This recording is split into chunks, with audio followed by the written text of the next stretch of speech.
जटाटवी गलज्जल प्रवाह पावितस्थले कलेवलम्ब्यलम्बितां भुजङ्गतुङ्गमालिकान्तमड्डमड्डमड्डमन्निनादवड्डमर्वयं चकार चण्डताण्डवं तनोतु। इसे ही कहते हैं असली अंधभक्त।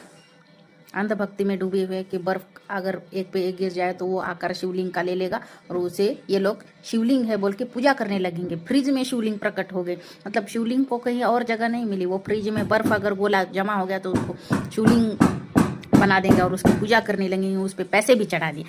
अब आप ही सोचिए कि शिवलिंग अगर प्रकट हुआ तो उस पर पैसे चढ़ाने का मतलब भगवान पैसे के भूखे हैं, जैसे हम इंसान हैं, तो भगवान और इंसान में फर्क ही क्या है फिर। आपको एक बात बताऊं, एक आदमी रहता है,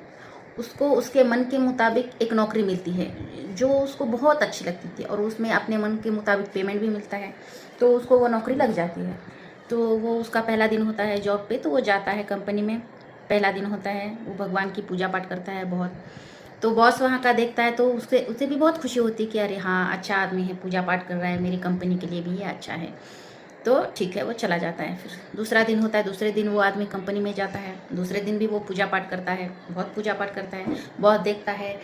तो बॉस फिर बोलता है ठीक है, पूजा पाठ करने वाला आदमी है, अच्छा इंसान है, देखता है, फिर चला जाता है। तीसरे दिन फिर वो आता है, फिर वो पूजा पाठ में लग जाता है,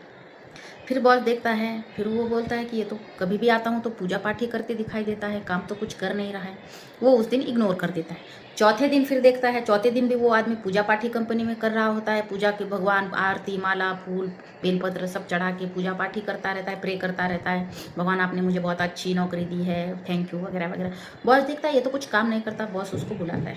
बोलता है भाई, तो ये चौथा दिन हो गया, तू पूजा पाठ में ही लगा है, काम तो कुछ मेरे कंपनी में कर नहीं रहा है, तो ऐसा कर मेरी कंपनी से निकल जा, तेरे लिए यहाँ कोई काम नहीं है, और उसे नौकरी से निकाल दिया जाता है। तो इससे सीख ये मिलती है कि भगवान ने हमें यहाँ जिंदगी जीने के लिए भेजा है, ये मनुष्य का जो हमें रूप दिया है, ये जिंदगी जीने के लिए, नेचर एंजॉय करने के लिए दिया है, ना कि दिन भर आप पूजा पाठ में लगे रहो और अपना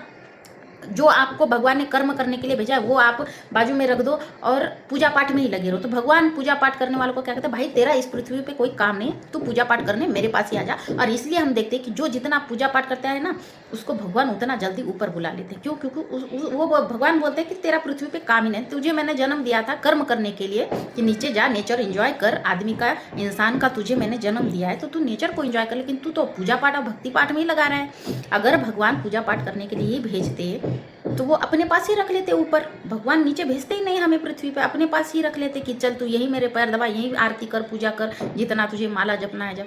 तो कहने का तात्पर्य ये कि दिन भर पूजा पाठ करने से भगवान भी खुश नहीं होते, भगवान बोलते तू कर्म कर, मैं तुझे देख रहा